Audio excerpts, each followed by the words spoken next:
E pra gente encerrar a live, Jorge, aqui, ó, um exemplo aqui. Olha os caminhão. Os caminhão, a classe AGL, aí do lado direito, né? Que você, mas é ônibus. Para quem não sabe, a Mercedes fabrica, a única empresa do mundo que fabrica ônibus ela mesma. Aqui no Brasil tem uma peculiaridade, que as empresas de ônibus do Brasil, por causa da Cometa, né? A Cometa teve essa cultura, elas não importam mais veículo. O chassi é fabricado no Brasil, o chassi da Mercedes. Aí tem lá o ORS 440. Aí pega o chassi, encarroça na Marco Polo ou na Buscar, né? Aí fica o híbrido. É o Marco Polo, G7, G6, G8, mas o chassi Mercedes. É o mais vendido do Brasil também. Mas a Scania também faz isso. Que aí a Scania, quando você for falar de ônibus, o 103 é K103, K124, K 143. Na verdade, o 113, a Scania também está sem vergonha. O motor do 103 lá de 1980 é o mesmo motor até hoje que os caras usam nos ônibus, 360 cavalos. Nossa. Tudo o nome. Os caras estão com um projeto mais longevo que tudo também, né? E aí, mais recentemente, a Mercedes, nos anos 90, a linha GL que eu citei, ela foi encerrada, né? Só no Iraque que ainda continua. E aí veio a linha cara chata, né? Que a gente chama. Linha GL, que é dos caminhões aí sem bico, sem um focinho, né? Que aí, no caso da Mercedes, esses caminhões aí tem numeração. Aí pode ser 14, 18, 15, 18, 16, 18, 20, 16, 20. Hoje, no caso dos Atego, né? Os Atego hoje, que são os atuais. E lá em cima o Actros, que é o caminhão mais pesado que a Mercedes produz hoje. Não tem nem retrovisor mais, é uma câmera.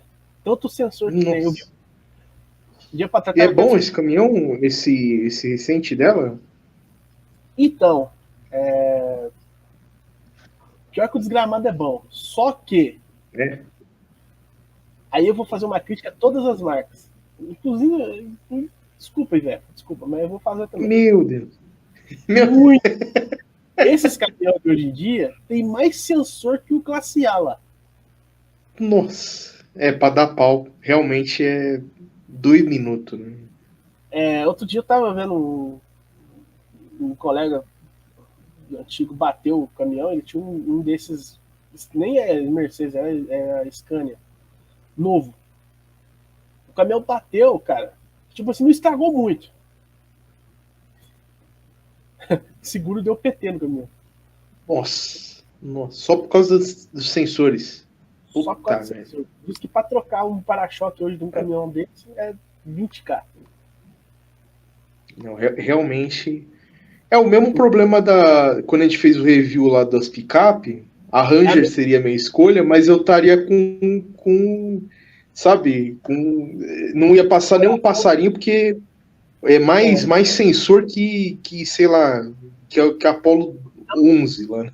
Esses caminhões são muito robustos, o Actros,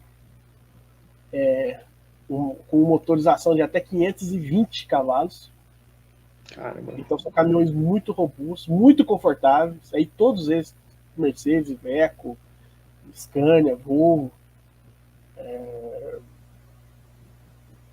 muito confortáveis. Mas a eletrônica podia ser mais amigável mesmo. Na verdade, assim, é caminhão europeu, né, gente? Essas marcas todas que você tem são europeias. A estrada europeia a gente sabe o que é. Eurotruck Simulator.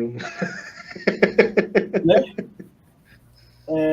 Eu jogo pedra quem joga Eurotruck Simulator, cara, porque não simula nem 1% do que é a realidade.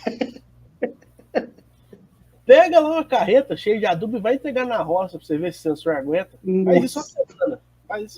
Faz uma semana fazendo isso, você vê.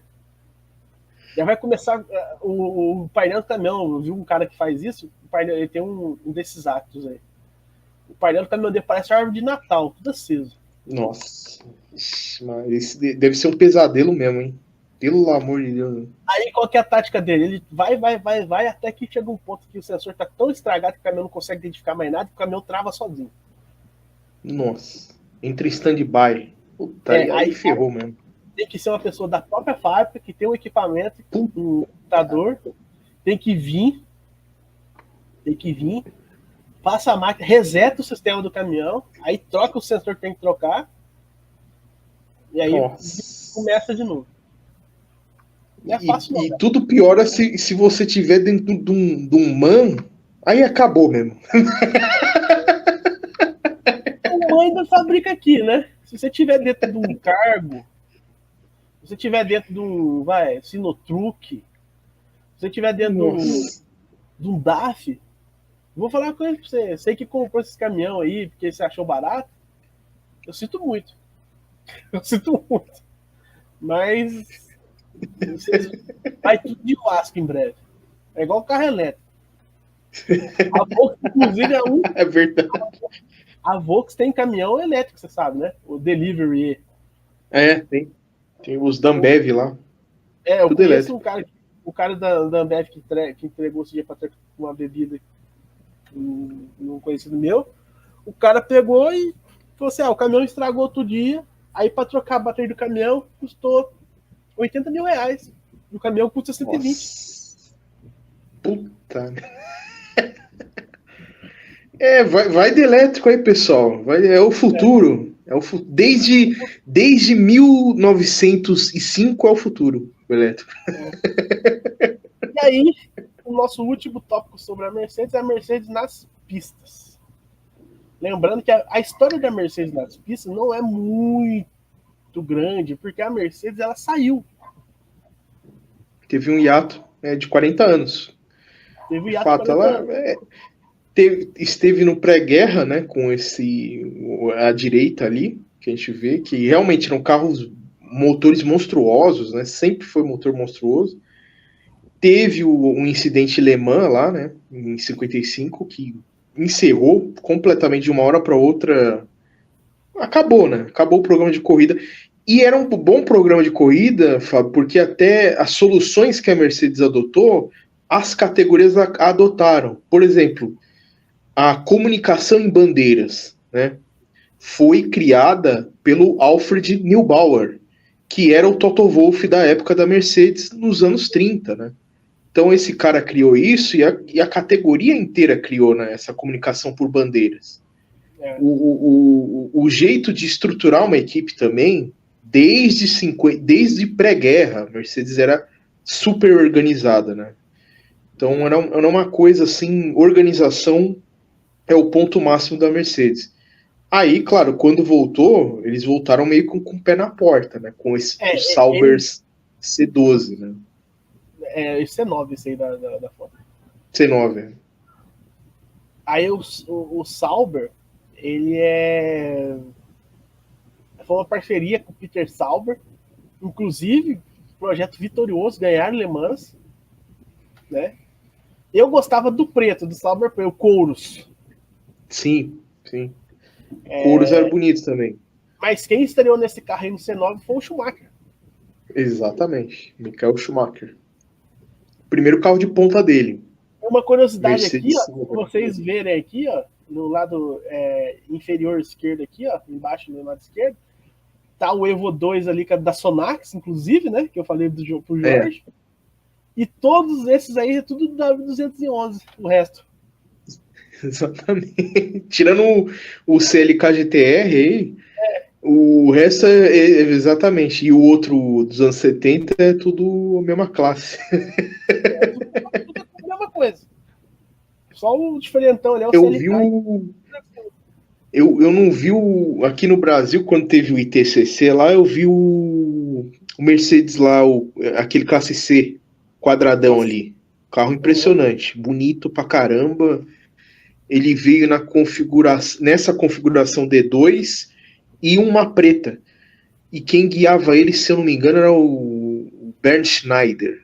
Bernd Schneider, que era o cara que ficava lá atrás naqueles footwork, ATS, na Fórmula 1, sabe?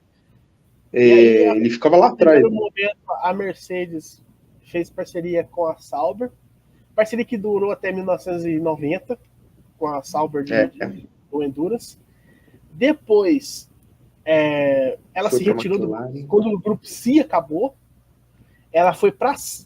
Inclusive, ela foi para a Sauber na Fórmula 1. Sim. Breve momento, Sauber, né? Breve momento. E aí ela se retirou de novo, a Mercedes. E aí a McLaren, ela fez um acordo com a Ilmor, que era que é a preparadora de motor da Mercedes. Que aí ela já, a Ilmor já cedia motor para Penske, do Fittipaldi, na Indy, na kart. Esqueci de botar aí na foto, realmente, participação na Indy também da Mercedes nessa época. Né? Ganhou 500 milhas de Anápolis com o Emerson. E ganhou também com... Agora esqueci o nome do maluco lá. 95. 95 foi com... Não sei se foi o Al-Unser. Não. Al-Unser Jr. Al-Unser Jr. Al-Unser Jr. Tá. Ela ganhou 2 anos. Ela ganhou um ano com o Emerson e o outro ano ela ganhou com outro piloto da Penske também. Eu não sei se era o Al-Unser Jr. ou se era outro. Acho que é o Al-Unser mesmo. Em 96... Em 97, ela estreou o CLK GTR, que era a Copa do F1, né? Só que aí o CLK F1, né? CLK F1. Eu vou desmistificar outro mito. Esse CLK não voava. Esse ganhou Le Mans. Esse é o que deu certo, né? Esse é o que deu certo. O do ano seguinte, de 98, eles resolveram fazer um carro asa. Que ele era bem mais baixo que esse. Ele era super baixinho, né? Ele não tinha... ele não tinha sidepod. Era um GT que não tinha sidepod direito. Era um carro estranho mesmo. E esse voava. Aí esse voou. Esse voou. Mark Webber que o diga, mano. Quase matou o Webber 2 vezes. 2 vezes. Não foi uma vez, não. 2 vezes. Uma vez nos treinos e uma vez na corrida. Viu uns passarinhos. O Mark Webber deu uma de Tom Cruise lá no Top Gun, né? Ele quis dar uma voada. Depois disso, a Mercedes tirou de novo o time de campo, ficou só com a parceria com a McLaren. Lá no DTM continuou, né? Mas aí DTM é doméstico, mas no automobilismo mundial só ficou com a McLaren. E aí, título 98 99, né? Mika Hakkinen. Mika Hakkinen. E construtor também. 2008 correndo, de piloto. E em 2009 ela volta com o Ross Brown como fornecedora e aí como aporte de fábrica da Brown. O motor da Brown era Mercedes. Era feito para ser Honda, mas no final foi Mercedes, né? Eu tenho curiosidade de saber o motor Honda com aquele carro lá que ia virar. Pensou se fosse ponteiro? Em 2010, ela tira da aposentadoria Michael Schumacher e traz o filho do campeão mundial, Nico Rosberg, e se torna equipe de fábrica Mercedes AMG. E por 3 temporadas Schumacher fica na equipe, até que a Mercedes contrata peso de ouro Lewis Hamilton para fazer dupla. Você falou das propagandas, né, Fábio? Realmente as propagandas da Mercedes é engraçada. Porque tem uma propaganda dessa do Michael Schumacher e Nico Rosberg, né? Que tem uma mulher grávida, né? E aí aparece os dois, né? Parece, a mulher precisa ir pra ter o filho, né? E tal. Aí o Michael Schumacher aparece, o Nico Rosberg aparece, e aí um dá a capivara um do outro, né? O heptacampeão mundial, Nico Rosberg, a jovem promessa. Eu ia com o Michael Schumacher, né? Ia falar assim, já que vai ter filho mesmo, eu quero que você toque com emoção. O que é que você tá fazendo? E aí, em 2013, a Mercedes contrata o campeão mundial, né? Lewis Hamilton. E a Mercedes, que tem a mesma teoria da Aston Martin, sempre teve um campeão desde 1955, viu? Que eles trouxeram fã. É verdade, é verdade. Sempre teve um campeão mundial. Sempre, Fãs de Schumacher, Hamilton, de fato. né? Pela primeira vez em 2025, se não for o Alonso, se não for o Verstappen, ela não vai ter um campeão. Se não for o Vettel, né? Ela vai ter um campeão mundial. Não vai ter um campeão mundial dirigindo um dos dois carros. Parceria essa com o Lewis Hamilton que rendeu 8 títulos mundiais de construtores, 6 para o Hamilton, 1 para o Rosberg. E um que, aí para fechar o 8, foi o que o Verstappen ganhou. Né? A Mercedes foi campeã de construtores, mas o Verstappen foi campeão de pilotos. E isso encerra. Realmente foi um sucesso, apesar de agora estar no limbo, né? Apesar de a gente criticar mais que tudo agora, realmente foi um sucesso, né? A gente não pode falar que os caras entraram para brincar na época, que não entraram realmente para resolver mesmo. Tecnicamente é o terceiro carro mais dominante da história. Em porcentagem lá, inclusive tem um vídeo nosso que a gente postou lá, tem a Ferrari do Schumacher, depois a Mercedes do Hamilton, a do Rosberg do Hamilton, a W, eu não sei qual W que é de 2016, que só perdeu 2 corridas. E o carro do Senna, a McLaren do Senna, né, com 94 ponto alguma coisa. E a do MP44. MP44 e o RB19 com 95% de vitórias. Ainda bem que não vai bater de novo, né, Red Bull? O Sainz já aparece. Agora é impossível de novo, né? Agora... Ainda bem. E aí a Mercedes está nesse limbo, né? 3 temporadas dificílimas, né?